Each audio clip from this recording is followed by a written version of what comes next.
প্রিয় শিক্ষার্থীরা, সবাইকে অনলাইন ভিডিও ক্লাসে স্বাগতম। Majid Jarina foundation school and কলেজের অনলাইন কার্যক্রম তারই ভিত্তিতে আজকে অনলাইন ভিডিও ক্লাসে আমি আব্দুল লতিফ স্যার সবাইকে জানাচ্ছি অভিনন্দন। আশা করি সবাই ভালো আছো। তোমরা ইতিমধ্যে অবগত হয়েছো আগামী অক্টোবরে তোমাদের প্রি টেস্ট পরীক্ষা অনুষ্ঠিত হবে। দশম শ্রেণীর জন্য এই প্রি টেস্ট পরীক্ষাটা অবশ্যই এমসিকিউ ভিত্তিতে হবে। পরীক্ষাটি অনলাইনেই হবে। এই পরীক্ষার প্রস্তুতি স্বরূপ আমরা রিভিশন ফরম্যাটে কিছু এমসিকিউ বিষয়ভিত্তিক আলোচনা নিয়ে আমি পদার্থবিজ্ঞানের বিষয় নিয়ে আজকে তোমাদের সামনে উপস্থিত হয়েছি। পরীক্ষার আগে আমি সর্বমোট 7টি এমসিকিউ ভিত্তিক ক্লাস নেব। এই 7টি এমসিকিউ ভিত্তিক ক্লাস তোমরা ভালো করে মনোযোগ সহকারে দেখবে এবং নির্দেশনা অনুযায়ী সেইভাবে প্র্যাকটিস করবে। আশা করি এই প্র্যাকটিসগুলোর উপর থেকেই তোমরা পরীক্ষায় ভালো ফলাফল করতে পারবে। আজকে তোমাদের প্রথম লেকচার নিয়ে এখন কথা বলবো। এই লেকচারটি হবে পঞ্চম অধ্যায়ের উপর, পদার্থবিজ্ঞানের পঞ্চম অধ্যায়ের উপর। তাহলে চলো আমরা আজকের ক্লাসে চলে যাই।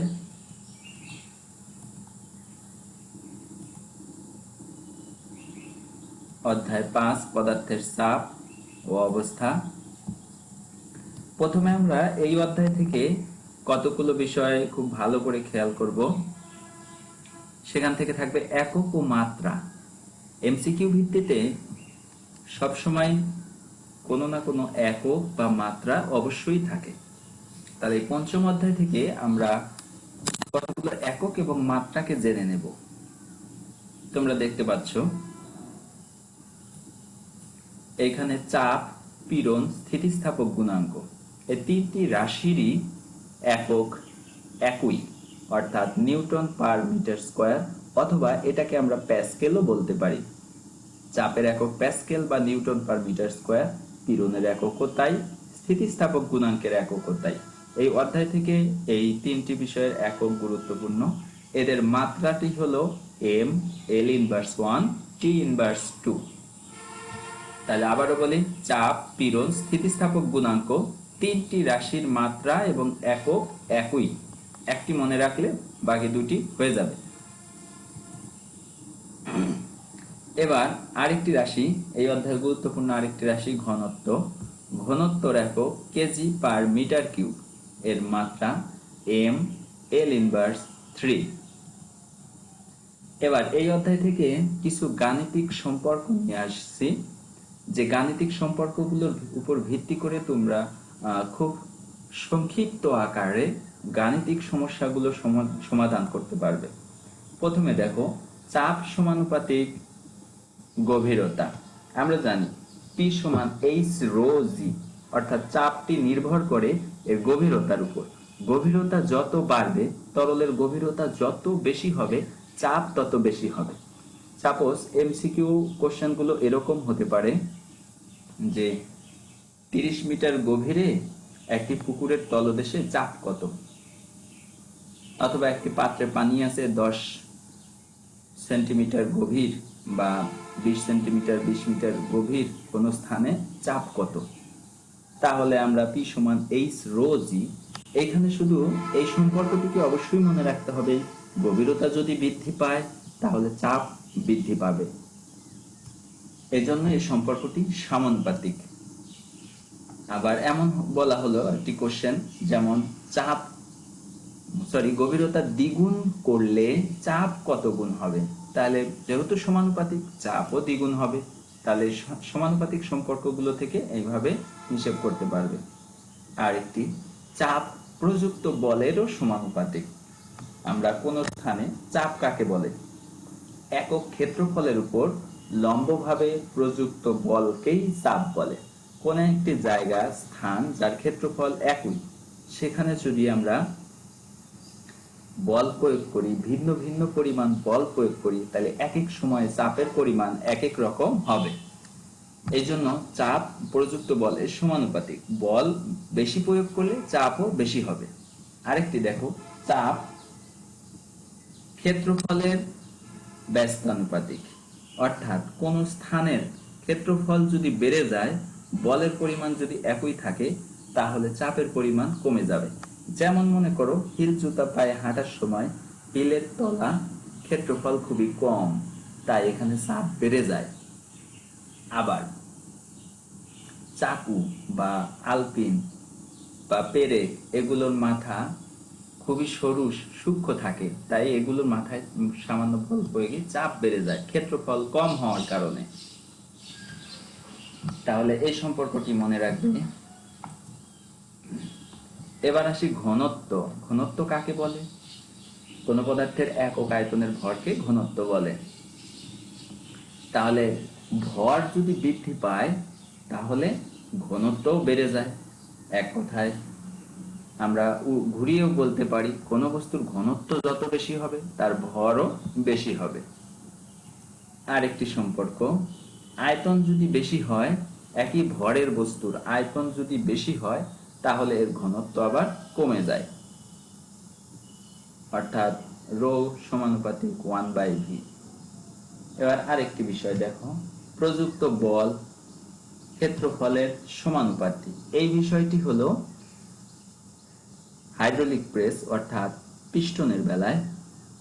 পিস্টনের বিষয়গুলোতে যদি ক্ষেত্রফলের পরিমাণ বাড়ানো হয়, তাহলে বলের পরিমাণ বেড়ে যায়। আবার ক্ষেত্রফল থেকে আমরা জানি, বৃত্তাকার বা সিলিন্ডার আকৃতির কোনো বস্তুর তলার ক্ষেত্রফল হবে পাই আর স্কোয়ার। সেক্ষেত্রে আমরা বলকে বলতে পারি, সিলিন্ডার আকৃতির পিস্টনের বা বৃত্তাকার পিস্টনের যদি ব্যাসার্ধ বেড়ে যায়, তাহলে বলও বেড়ে যাবে। আরেকটি বিষয়, হুকের সূত্র থেকে আমরা জানি, পীড়ন বিকৃতির সমানুপাতিক।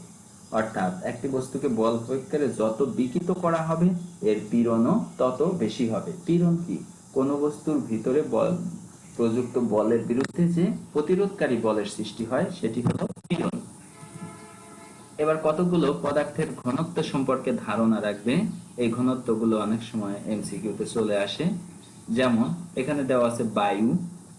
বায়ু বায়ুর ঘনত্ব 1.29 কেজি পার মিটার কিউব।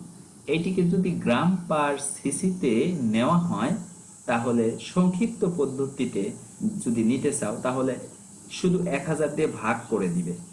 তাহলে এটাকে 1000 দিয়ে ভাগ করে দিলে হবে 0.00129 গ্রাম পার সিসি। কর্কের ঘনত্ব 250 কেজি পার মিটার কিউব। গ্রাম পার সিসিতে নিতে গেলে 1000 দিয়ে ভাগ দিবে, তাহলে 0.250 গ্রাম পার সিসি। গ্লিসারিনের ঘনত্ব 1260 কেজি পার মিটার কিউব। গ্রাম পার সিসিতে নিতে হলে 1000 দিয়ে ভাগ, 1.26 গ্রাম পার সিসি।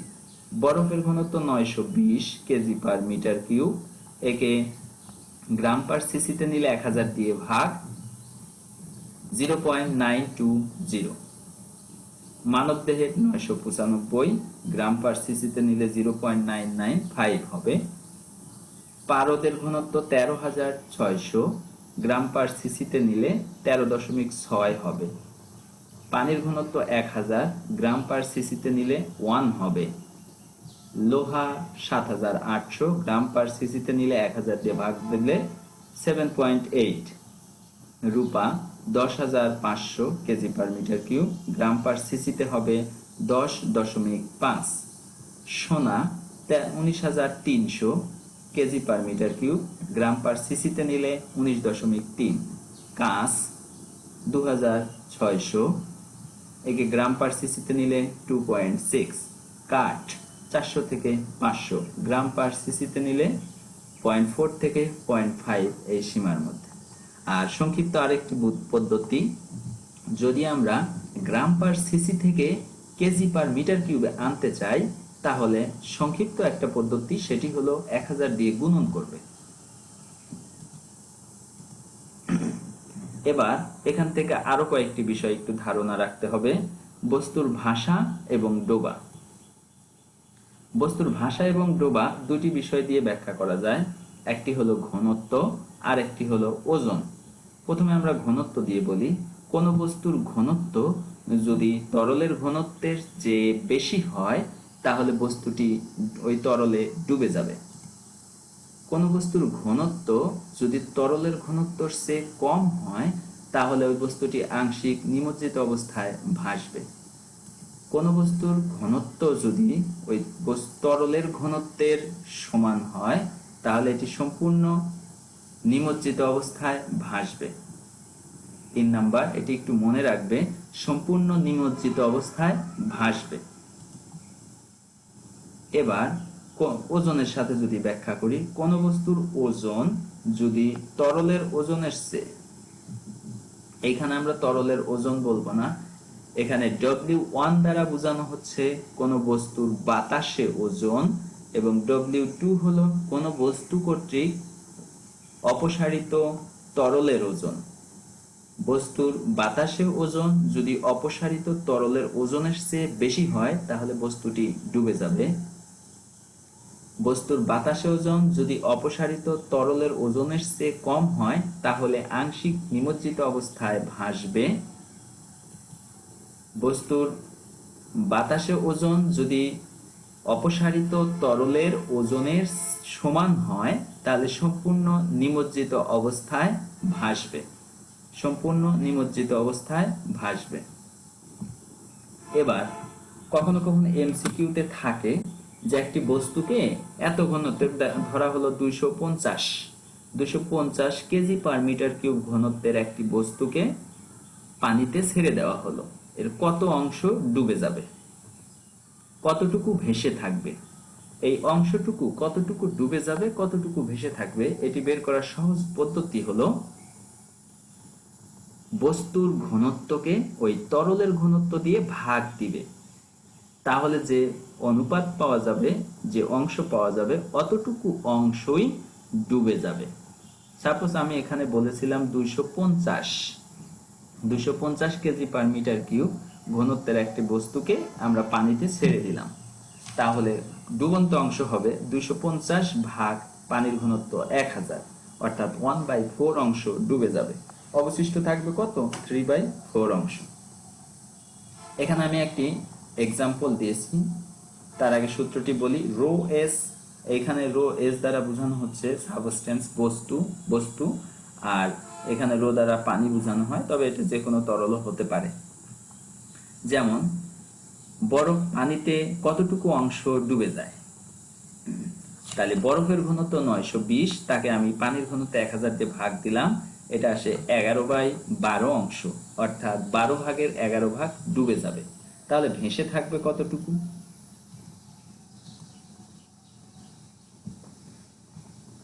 বস্তুর কত অংশ ভেসে থাকে সেইটি বের করার জন্য তোমাকে ফলো করতে হবে ভেসে থাকা অংশ 1 - ρs / ρw। যেমন বরফ ভেসে থাকে কতটুকু অংশ? 1 - 900, বরফের ঘনত্ব 920 ভাগ, এই ভাগ পানির ঘনত্ব 1000, তাহলে এটা এসে 1 - 11/12 সমান 1/12 অংশ, তার মানে 12 ভাগের 1 ভাগ ভেসে থাকবে। এবার আমরা চাপের কিছু ব্যবহার সম্পর্কে জানব। আবহাওয়ার পূর্বাভাস দিতে বায়ুর চাপের ব্যবহার করা হয়। আমরা আবহাওয়ার পূর্বাভাস থেকে এখানে পাবো আবহাওয়ার পূর্বাভাস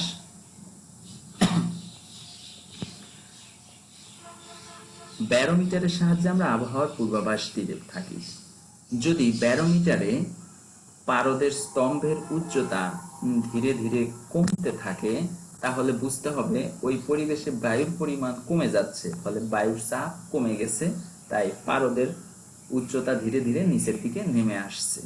বায়ুর চাপ যদি কমে যায় বায়ুর পরিমাণ কমে যাবে, ফলে বাতাসে জলীয় বাষ্পের পরিমাণ বেড়ে যাবে, এতে বৃষ্টিপাত হওয়ার সম্ভাবনা হয়।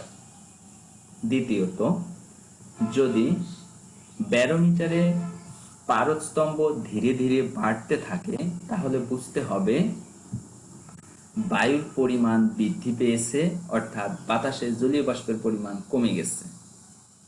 ফলে বাতাস শুষ্ক ও রৌদ্রোজ্জ্বল হতে পারে, আবহাওয়াটা রৌদ্রোজ্জ্বল হতে পারে, বৃষ্টিপাত হওয়ার সম্ভাবনা কম।